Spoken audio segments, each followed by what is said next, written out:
Hai, apa kabar semuanya? Semoga kabar Anda baik-baik saja. Terima kasih karena sudah memberikan support dan juga kesetiaan Anda untuk membangun channel Codot Film. Yuk kita lanjutkan alur ceritanya, sambil siapin kopi dan cemilan, setting suara volume full. Gasken. Sepertinya otak mereka kebanjiran, dan mereka tidak beruntung. Tapi itu tidak masalah, karena itu masalahnya, kita juga memiliki satu lawan yang lebih sedikit. Ayo pergi. Orang mati yang mencuri buah hijau bulan sabit palsu Xiao Yan berkata dengan tidak setuju. Nona, ayo pergi juga. Aku tidak mau. Aku harus mengikuti mereka, kata Feng Yi dengan keras kepala. Sebagai seorang alkemis, dia pasti tahu kekuatan jiwa yang kuat di tubuh Xiao Yan. Mungkin Xiao Yan bisa memberinya inspirasi untuk membuat terobosan. Dan dia bisa merasakan bahwa lebih penting untuk menembus peringkat apoteker daripada keberuntungan besar itu. Xiao Yan dan yang lainnya mendarat di pohon besar berwarna abu-abu hitam. Mata mereka menatap lurus ke depan, hanya untuk melihat bahwa ada hutan yang luas. Hutan itu penuh dengan pohon yang berganti-ganti antara abu-abu dan putih. Pohon-pohon ini tidak memiliki cabang dan daun. Hanya batang pohon yang gundul, dari kejauhan, tampak seperti hutan tombak tajam yang membuat orang merasa kedinginan. Namun, Xiao Yan dan yang lainnya tidak berhenti sampai di situ. Mereka langsung mengunci posisi di tengah hutan, hanya untuk melihat udara mati memenuhi sana. Bayangan abu-abu putih mendengkur seperti setan mimpi. Karena menurut apa yang Raja Naga Emas katakan, monster naga tinggal di sini. Kekuatan jiwa menakutkan Xiao Yan langsung menyerang langit dan menutupi bumi, langsung menembus aura mati yang tebal, dan pemandangan di kedalaman hutan dengan cepat menjadi jelas di matanya, dan dia hanya bisa melihat pohon besar di kedalaman.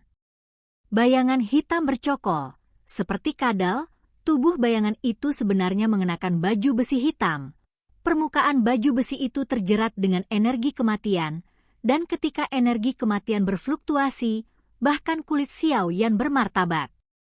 Aura kematian yang dimiliki oleh monster hitam ini jauh lebih kuat daripada mayat hidup yang pernah ditemui Xiao Yan dan yang lainnya. Jelas, hanya dari persepsi aura, kita tahu bahwa ini adalah monster yang bisa menyaingi bintang 4. Dodi. Apa? Ketika Xiao Yan mengunjungi binatang buas yang kuat ini dengan bantuan tanda klan, dia tiba-tiba menghela nafas, karena dia menemukan bahwa baju besi di tubuh binatang itu tampaknya cukup rusak, dan bahkan di permukaan tubuhnya ada luka yang dalam. Dan garis dalam. Bekas luka merah memperlihatkan tulang abu-abu.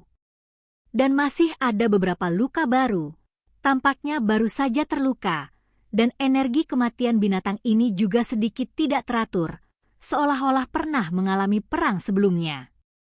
Apa?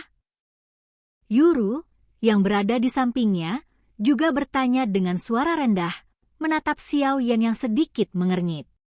Monster ini tampaknya mengalami beberapa trauma. Xiao Yan juga berkata dengan ragu, dia telah menggunakan kekuatan jiwanya untuk mengunjungi pinggiran sebelumnya, dan tidak ada tim lain di dekatnya. Dari mana asal luka monster ini? Xiao Yanreng juga sedikit terkejut saat mendengar ini, dan langsung tersenyum. Dikatakan, sepertinya Tuhan benar-benar membantu kita. Binatang yang terluka lebih baik daripada yang normal. Xiao Yan juga tersenyum. Dia tidak terlalu mengkhawatirkannya. Matanya menoleh, melihat ke hutan kematian, matanya berkedip. Yueru memandang Xiao Yan dan berkata, ada banyak monster di daerah ini, tetapi melihat jejak kaki, saya pikir mereka diusir oleh naga iblis ini, jadi naga iblis itu seharusnya terluka karena ini. Ayo pergi. Aku akan membungkusmu dengan kekuatan jiwaku dan masuk dan melihat-lihat, kata Xiao Yan.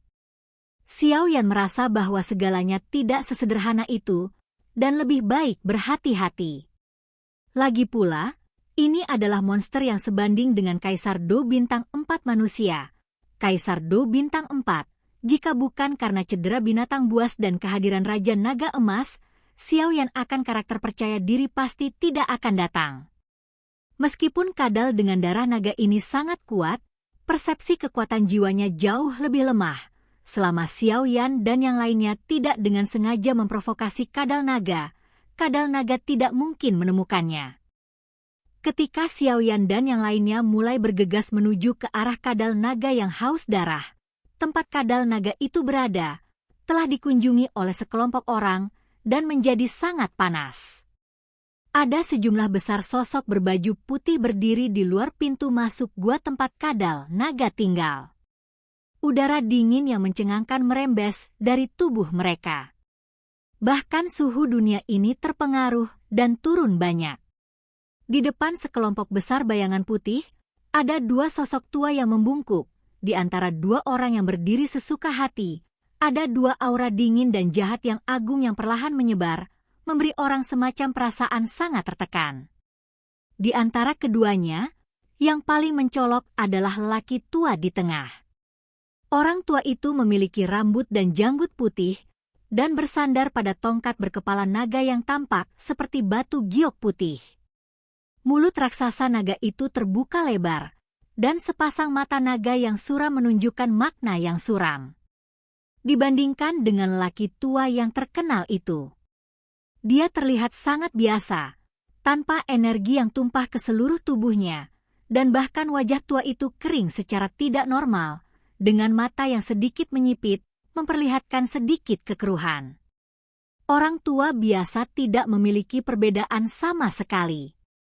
Yang mengejutkan adalah bahwa lelaki tua yang tampaknya biasa-biasa saja ini berdiri di tengah-tengah tim, dan bahkan lelaki tua berpakaian putih yang agung itu setengah langkah di belakangnya.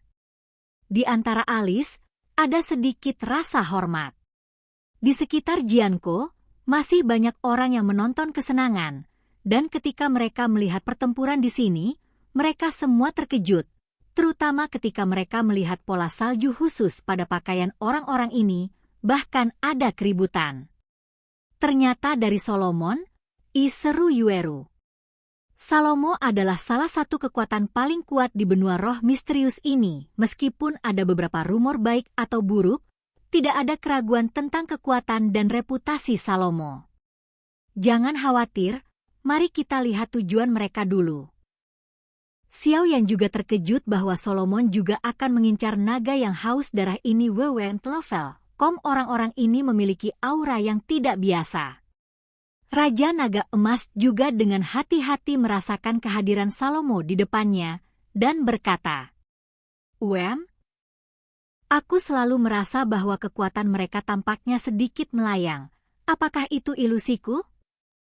Raja Naga Emas bergumam pada dirinya sendiri. Naga kadal, kami di sini hanya untuk meminjam darah nagamu. Pria tua berambut putih yang memimpin berkata kepada kadal naga haus darah yang duduk di pintu masuk gua. Bum bum bum.